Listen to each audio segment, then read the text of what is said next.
Welcome back दोस्तों, स्वागत है आप सभी का इंग्लिश फ्लिक्स यूट्यूब चैनल पर। और आज के इस वीडियो में हम कंप्लीट करेंगे फायर एंड आइस, जो आपकी पोएम हमने कंप्लीट की थी पिछले वीडियो में एक्सप्लेनेशन, उसके क्वेश्चन आंसर। यहाँ पर आपके इस पोएम में 3 ही क्वेश्चंस दिए हुए हैं और यदि आपने लेसन यानी इस पोएम को अच्छे से नहीं पढ़ा है तो फिर आपको क्वेश्चंस के आंसर समझ में नहीं आएंगे। तो पहले आप वो वीडियो जाकर जरूर देख लीजिएगा, उसके बाद ये आंसर आपको अच्छे से समझ में आ जाएंगे। तो हम सबसे पहले थिंकिंग अबाउट द टेक्स्ट में देखेंगे। यहाँ पर पहला आपका क्वेश्चन है, there are many ideas about how the world will end. Do you think the world will end someday? Have you ever thought what would happen if the sun got so hot that it burst or grew colder and colder? यहाँ पर जो संसार है उसको अंत होने के कई आइडिया है, कई विचार है, यानी कि बहुत सारे तरीक़ों से हमारे संसार का अंत हो सकता है। क्या आपने कभी ऐसा सोचा है क्या किसी दिन संसार का अंत होगा? क्या आपने कभी ऐसा सोचा है कि कभी सूर्य जो है यदि वो पूर्ण रूप से यानी बहुत ज़्यादा गर्म हो गया तो क्या उसमें विस्फोट होगा, क्या ब्लास्ट होगा, या फिर ये ठंडा हो गया या फिर बहुत ठंडा हो गया तो क्या होगा? क्या आपने ऐसा कभी को सोचा है? यहाँ पर हमसे ये कवि या फिर ये पाठ के माध्यम से पूछना चाह रहे हैं कि हमारा इसमें क्या विचार है। तो हाँ, हम सभी जानते हैं कि कभी ना कभी जो है इस संसार का अंत होना है। Yes, I believe that this world will and someday. हाँ, हमें विश्वास है या फिर मुझे विश्वास है कि कभी ना कभी तो इस संसार का अंत होगा ही।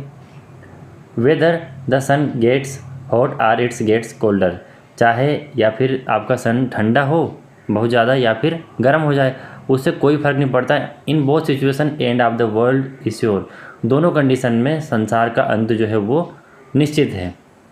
तो यहाँ पर हमसे यही पूछा गया था कि यहाँ पर बहुत सारा आइडिया है कि किस तरीके से संसार का अंत होगा, और क्या आपने कभी सोचा है कि किसी दिन अंत होगा? तो हाँ, हमने सोचा है कि किसी न किसी दिन संसार का अंत होगा। और यदि सूर्य बहुत ज़्यादा गर्म हो जाएगा तब भी उसमें विस्फोट होगा, तो भी अंत हो जाएगा। और यदि वो बहुत ज़्यादा ठंडा हो गया तब भी जम जाएगी सारी दुनिया। तो इस तरीके से अंत दोनों कंडीशन में होना ही है।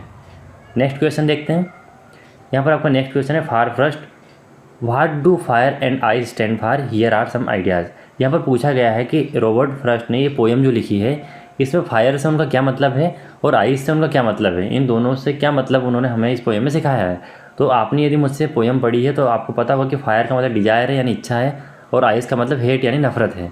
तो ये जो नीचे दिए गए शब्द हैं इनके कहीं ना कहीं मीनिंग कुछ तो फायर से मिलते हैं और कुछ आइस से मिलते हैं।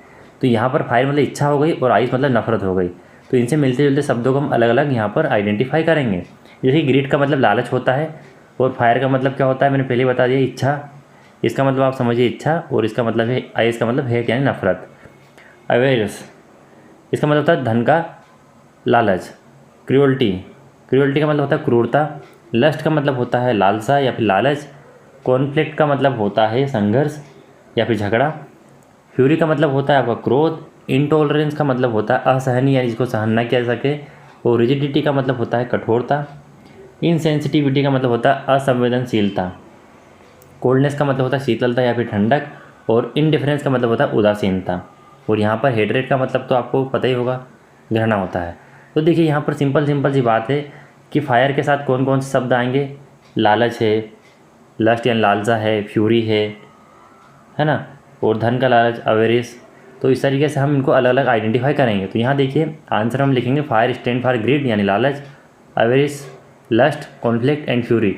इन सब का कहीं ना कहीं मीनिंग आपके फायर यानी डिजायर से यानी इच्छा से ही मिलता जुलता है, इसलिए इसको हम इसके साथ रखेंगे। और आइस का स्टैंड क्रूअल्टी यानी क्रूरता। इनटॉलरेंस का मतलब असहनीय, कठोरता, असहनशीलता, शीतलता, और यहाँ पर उदासीनता। और एंड में आपका जो बचता है वो है आपका घृणा। तो इस तरीके से ये आइस के मीनिंग यहाँ पर पोएम में हमें पता चलते हैं, जिनको हमने यहाँ पर लिखा है। और जो फायर एंड डिजायर से मतलब जिन शब्दों से था उनको हमने पहली वाली लाइन लिखा। तो इस तरीके से हम फायर के साथ जो शब्द रहने वाले हैं उनको अलग लिखेंगे और आइस के साथ जो शब्द रहने वाले हैं उनको अलग लिखेंगे। अंतिम आपका क्वेश्चन है, what is rhyme scheme. Rhyme scheme क्या है जो कि पोएम में होती है। तो पिछली वाली आप वीडियो ज़रूर देखिए, उसमें मैंने राइम स्कीम, एलिट्रेशन, एजोनेंस है ना, ये सभी मैंने आपको एक्सप्लेन किए हैं। तो इससे आपको समझ में आएगा राइम स्कीम होता क्या है। How does it help in bringing out the contrasting ideas in the poem. और ये जो राइम स्कीम है ये किस तरीके से विपरीत विचार वाले जो शब्द है वो किस तरीके से बाहर लेकर आते हैं, यानी कि क्या रोल है राइम स्कीम का विपरीत विचार को बाहर व्यक्त करने में। पोएम के अंदर जो भी विपरीत विचार है उनको किस तरीके से राइम स्कीम जो है वो बाहर लेकर आता है, ये हमें बताना है। और पहले तो ये बताना है कि इस पोएम के राइम स्कीम क्या है। तो इस पोएम की जो राइम स्कीम है वो है ए बी सी और बी सी बी। तो यहाँ पर मतलब यह है कि जो पहली और तीसरी लाइन है उसमें समान तुक वाले शब्द दिए हुए हैं एंड में, वहीं पर आपका यदि चौथी लाइन का शब्द देखें तो वो भी समान तुक वाला है। इस तरीके से दूसरी और 5th नंबर की लाइन और 7th नंबर की लाइन, इनमें समान तुक वाले शब्द है। ये तुक क्या होती है, राइम स्कीम क्या होती है, तो ये आपको वीडियो जो मैंने एक्सप्लेन किया है पोएम वाला उसमें समझ में आ जाएगा, वो आप देख लीजिएगा। तो ये 9 लाइनें थी, तो हमने इनकी राइम स्कीम इस तरीके से बता दी है इसमें। अब ये कह रहा है कि किस तरीके से ये राइम स्कीम जो अभी हमने ऊपर लिखी है, ये किस तरीके से जो विपरीत विचार है पोएम में, यानी जो उल्टे विचार होते हैं, उल्टे सुल्टे आपने शब्द सुने होंगे ना। विपरीत विचार से हमें ये समझना है कि यहाँ पर कहाँ पर अपोजिट बात हो रही है इस पोएम में। जैसे कि फायर यानी आग है, आइस मतलब बर्फ़ हो गया, तो ये विपरीत हो गए, है ना। डे है तो नाइट हो गया, दिन है तो रात हो गया। तो इनको बोलते हैं कि आपके कंट्रास्टिंग आइडिया, यानी कि विपरीत विचार वाले आइडिया पोएम में कहाँ पर है। तो यहाँ पर कहा जा रहा है कि and this rhyme schemes help in bringing out contrasting ideas of fire and ice presented in the poem.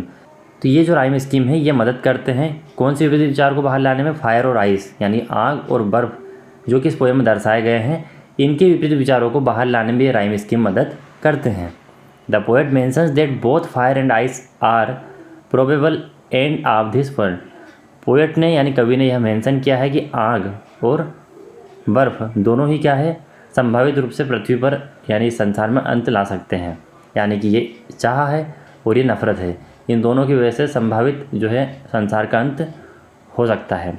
He talks about how fire represents desire and can therefore be a cause of the end of the world. कवि ने यहाँ पर fire यानी आग के बारे में बात की है कि वह किस तरीके से डिजायर यानी डिजायर को रिप्रेजेंट करता है। फायर का मतलब यहाँ पर डिजायर है, यानी कि फायर मतलब आग और डिजायर मतलब चाह।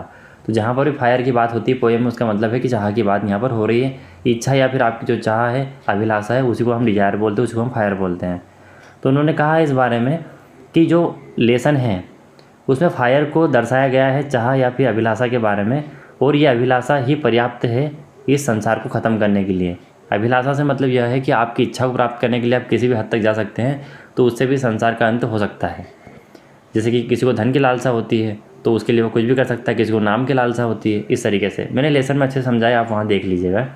यहाँ आगे बढ़ते हैं। First mention ice in between two symbolise that the coldness and indifference towards one another will be enough to end the world। Robert Frost ने यहाँ पर बीच में जो है बर्फ़ को भी प्रतीकात्मक रूप में बताया है कि जो शीतलता है और उदासीनता है जो एक दूसरे के प्रति हम रखते हैं, यानी जो नफरत की भावना है, वो भी पर्याप्त है इस संसार का अंत करने के लिए।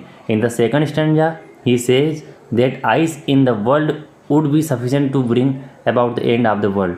और उन्होंने जो छंद है, दूसरा स्टैंजा है, उसमें यह भी कहा है कि जो आइस यानी कि बर्फ़ है, बर्फ़ मतलब नफ़रत है, वो भी पर्याप्त है इस संसार का अंत करने के लिए, यानी कि संसार का अंत बर्फ़ के द्वारा भी हो सकता है या फिर होगा।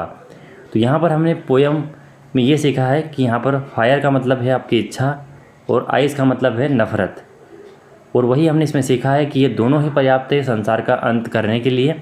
और यहीं पर ये राइम स्कीम जो हमने ऊपर देखी है 9 लाइन्स, ये राइम स्कीम आपको बताती है कि डिजायर यानी फायर से क्या हो सकता है, यानी कि संसार का अंत हो सकता है, वही आइस से भी यानी नफ़रत से भी संसार का अंत हो सकता है। यही इस राइम स्कीम से जो है कंट्रास्टिंग आइडिया बाहर निकल के आते हैं, दोनों विपरीत विचार बाहर आते हैं। तो यहाँ पर ये आपका 3rd नंबर का क्वेश्चन समाप्त हो जाता है।